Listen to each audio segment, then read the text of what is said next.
Hey everyone, Ben Glasgow here. I want to welcome you to this week's episode of Business Casually. We're mixing it up a little bit, trying something new. We're doing a video only this week. I thought this was a good topic for me just to sit down, show my face, show my smile, and kind of share this topic with you. Thank you guys so much for the support so far with Business Casually and on my senior project. I really appreciate it. I can see how many of you guys are visiting the website and how many pages you guys are visiting. So it makes me feel really good knowing that you guys are reading my material, and I'm really happy to share it with you, and I hope you guys keep coming back.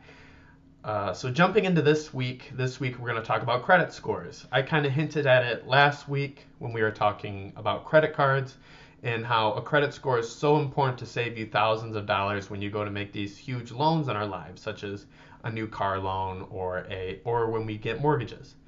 So what exactly is a credit score? And you hear it all the time in these ads and these commercials saying like, oh, check your credit score for free, like Credit Karma, all these different businesses, but they never really share with you what a credit score is. And so I have a great definition I wanted to share with you guys.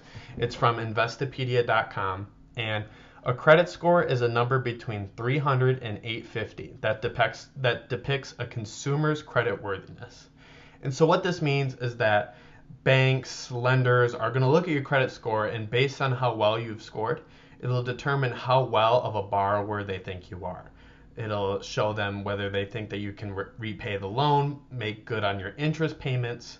So really, it's a really important score. And ultimately, the better score you have, the lower interest rates you will probably have to pay. So, and the way the credit score works is that the higher your score is, closer to that 850, the better credit you have. And the closer you are to that 350, you are considered not a very great borrower, or what some would call a subprime borrower. So a little bit of history about the credit scores. The system was created by the Fair Isaac Company, otherwise known as FICO. If you guys have kind of heard that around, that's where that come from. This Fair Isaac Company created the system of the credit score on the scale of 300 to 850. And even though other systems may exist, FICO scores are probably the most common across the industry. So this is from FICO's website. It says that 90% of the top lenders use FICO scores to help make billions of credit-related decisions every year. And so the way the FICO score is calculated, it's using the credit reports created by these credit bureaus. And there's three of them. They're kind of like the three big credit bureaus. It's Experian, Equifax, and TransUnion. And so these are the big ones in the United States. They create these credit reports about ourselves. And what exactly is on these credit reports are our payment history, our total amount of credit owed, the length of our credit history, so how long we've been borrowing, the types of credit we've been having, whether it's a car loan, credit cards, simple interest borrowing, and then also any new credit that we've been receiving. And so they do an excellent job to kind of break out the percentages of how much determines your credit score. So, for example, your biggest determinant of your credit score is payment history. It makes up about 35% of the score. The next is the total amount owed, which is about 30%, and then 15% goes towards the length of your credit history. So this really kind of plays into my discussion last week about why getting a credit card might be a good idea now. Because by getting a credit card in college and making smart financial decisions, paying off that balance every month, you are going to have a longer credit history because you started young. You are going to have a lower amount owed if you're paying off that credit card every month and not accruing interest. And then also, it's going to show that your payment history, you're consistently making payments. You're not accruing any interest, and that you make good on the money that you're borrowing. So definitely those three can help start building your credit score by starting a credit card and being smart with it. Obviously, I can't emphasize this enough. Don't spend money you don't have. So that's a great way to start building credit. The other two categories, new types of credit. So looking at if you have any car loans, credit card, just basically where are you getting your credit from. And then finally, any new credit, any recent credit that you've been taking out. So what Experian, Equifax, and TransUnion does is they take all this information and they create a credit history for you. And it goes onto this credit report. And basically that will help determine what the credit score is. And so even though these three companies may come up with different credit histories and different credit scores, they're all roughly going to be the same. And I'll get into why it's good to check those out later to make sure they are correct. But they should roughly come out to be the same. Now, let's talk about kind of how the credit scores are viewed. So when you're looking at credit scores, typically, this is from the Equifax website, is that an excellent score is anywhere between 800 and 850. We're talking like you've taken out big loans, you've paid them off super fast, like your credit score is phenomenal. You basically can get the best interest rates because they know you're a good borrower. Very good, 740 to 799. A good score is 670 to 739. That's where a good amount of people are at. That's a good place to be, is with a good credit score. A fair credit score is 580 to 669. That's probably a credit score that you're going to want to work on, help improve. And then finally, a poor credit score is between 300 and 579. And that's where you kind of fall into that subprime lender range.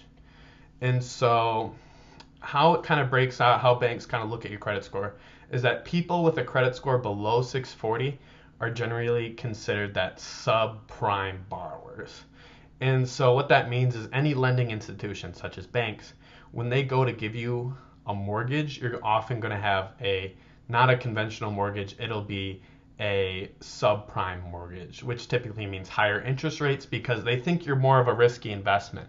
When the bank is lending you money, they're investing in you, and they're going to receive money through interest. And so if you're considered a subprime borrower, you're kind of a risky investment, so your interest rates are going to be higher in order to borrow that money, in order for the bank to feel comfortable giving you that money. So that's kind of why it's important to get your credit score up so you can have those lower interest rates. Now, alternatively, if your credit score is above 700, that is generally a really good credit score. You'll get the lowest interest rates, you'll save thousands of dollars in paying less money over the life of the loan and interest, and basically you want to be in that good range. If you're not in that good range, making good on your credit card payments, just helping build that credit will help get you into that good range. So now we know what a credit score is, we know what a good score is, we know what a bad score is. How do we build credit? This is the question everyone talks about. How do we become a good borrower? And so there's a couple of tips. I covered a few last week, obviously with credit cards, paying off the balance every month, just showing that you're a good borrower. But here's an interesting one that I learned this week doing some research. And it's that don't close your credit card accounts prematurely. And the reason you don't want to do this is because when these TransUnion, Equifax, and Experian look at your credit history, they're also looking at this thing called credit utilization. And what credit utilization is basically how much of your total line of credit you have available to you are you using. So for example, on your credit card, I recommended having like $1,000 credit limit. If you're only using $200 of that consistently, then you have about a 20% credit utilization. So let's say you have two credit cards, both at $500. One has $300 on it and the other one has $100 on it.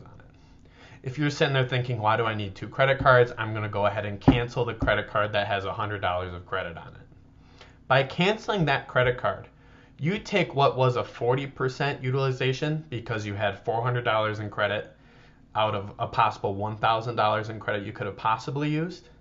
You go up to 60% credit utilization by canceling that one credit card and only having $300 of credit on a $500 credit limit card.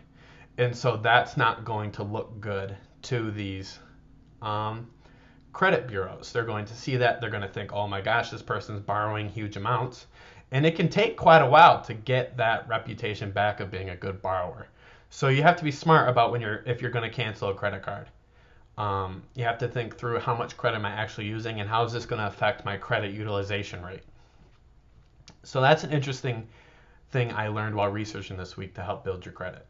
And probably the best way is to credit lightly. Don't use your credit card. Don't buy things that you can't afford. Pay on time. and apply for credit sparingly. If you don't need the credit, don't go for it.